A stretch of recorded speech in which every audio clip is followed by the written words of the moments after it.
All right, hello everybody, and welcome to part 13 or phase 4 of prompt engineering, but this is part 13 of the AI course. And today we're going to be looking at examples as how it relates to prompt engineering. All right, let's get started.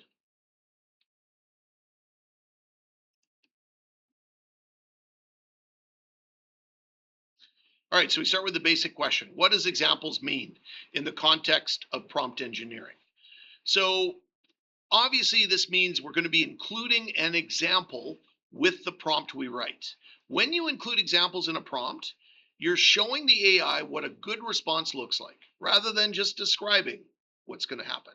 Think of it as the difference between telling someone write neatly versus showing them a page of neat handwriting. Examples will communicate the expectation in a way that descriptions alone often cannot describe. They demonstrate the format, the tone, the reasoning, the style, and even depth all simultaneously in the example. When you provide one example, in prompt engineering, that's called a one shot prompt or one shot prompting.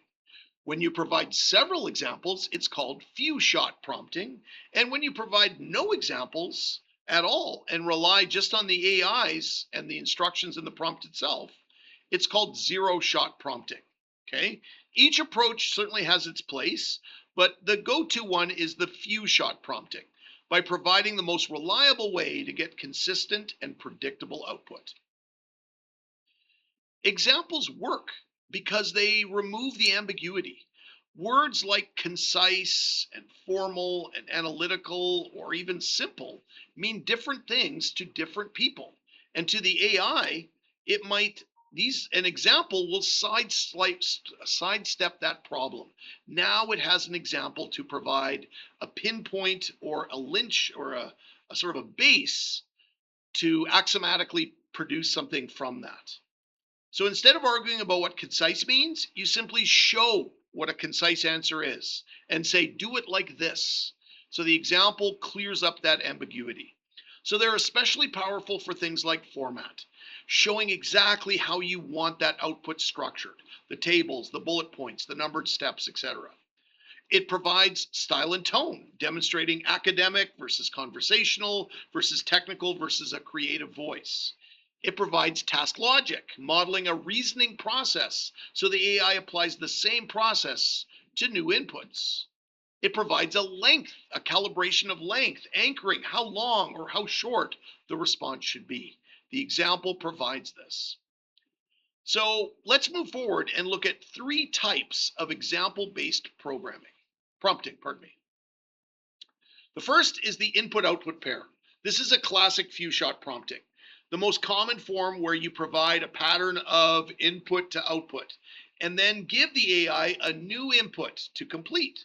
So here's an example. Identify the core trait of a literary character. The character Juliet, the trait passionate. The character Hamlet, the trait indecisive. The character Atticus Finch, what's the trait? So we've provided it with a few shots, two previous shots, so that it can base the pattern on that. The AI will learn that pattern, one word, one personality trait, and will apply a consistency to that. Without the examples, you might get a whole paragraph of analysis. But with the example, you get exactly the format that you desired. Second, the template example. Rather than a full input-output pair, you provide a structural template that shows the shape of the response. For example, write a short book summary using this structure. Title, and then the book name, in one sentence, and then the core premise, with the key themes, 2 to 3 themes, best for, and then the audience type. This is particularly useful when the AI needs to produce the same format repeatedly across different inputs. For example, report cards or product descriptions or lesson summaries, etc. The third is the reference examples. This is sometimes called multimodal prompting, where you move beyond text and attach actual files of other types of media, hence the multimodal, multimedia type thing. So instead of describing what you want, show it what you want in another medium. So for example, attach a Word document saying summarize each section of this document using the same heading structure it uses. Include an image and say, identify the lab tool shown in this image and explain its function. Attach a completed assignment and say, grade this student response using the same criteria shown in the attached rubric. Provide a data file and say, analyze this spreadsheet and flag any rows that don't match the pattern in the first 5 rows. The attached file, the multimodal example, becomes the example. It sets the standard, or it provides the source material that the AI will use to reason from. Many popular AI models have a user interface option to provide this multimodal approach, where you can attach a file or an image or something like that to the prompt itself. Here you see examples in Claude, in Copilot, in DeepSeek, in ChatGPT, in Gemini, in Grok. All of them have that option in the user interface that they provide. So let's wrap up today. Let's conclude the examples in prompt engineering and summarize what we're looking at. One thing we should keep in mind is we can also provide negative examples. Here we show the AI what not to do. This is a technique that's often overlooked. It includes a negative example alongside the positive one. It's very useful when you have a common error that you want to avoid. So let's look at an example. Photosynthesis is how plants turn sunlight into food.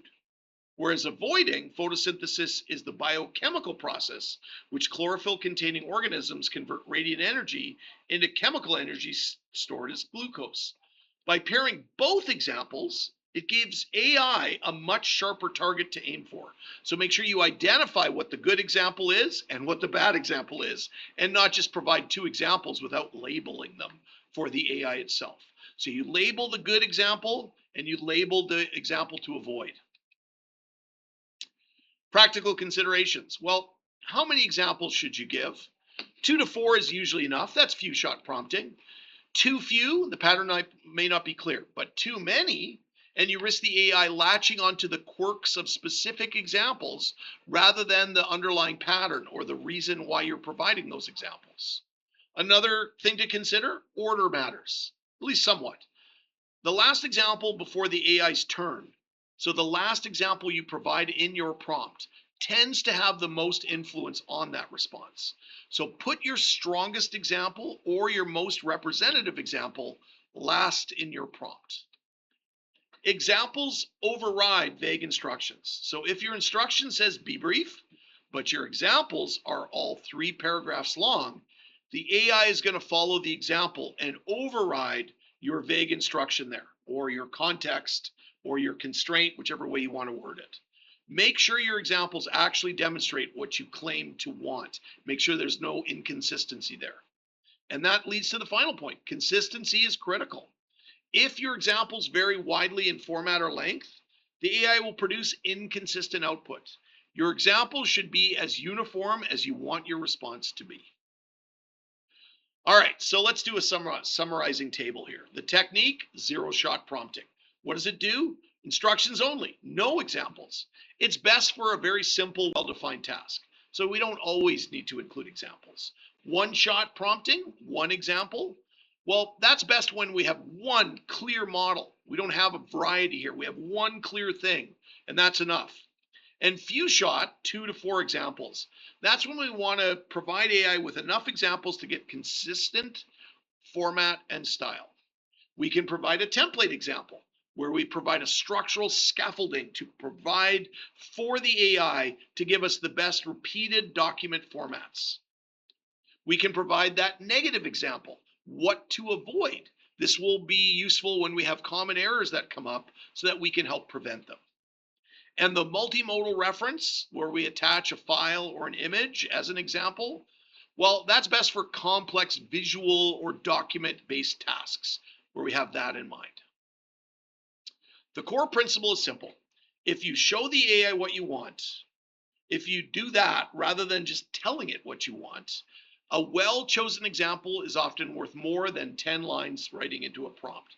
So here we can see our task phase, our content phase, our constraint phase, but today we focused on the example phase of prompting. the zero shot, no example, the one shot, one example, the few shot, many examples, the input output pairs, the template examples, the multimodal reference examples are part of the phase we're looking at today to create an effective prompt. All right. Thank you, everybody. Have a great day, and we'll see you again very soon.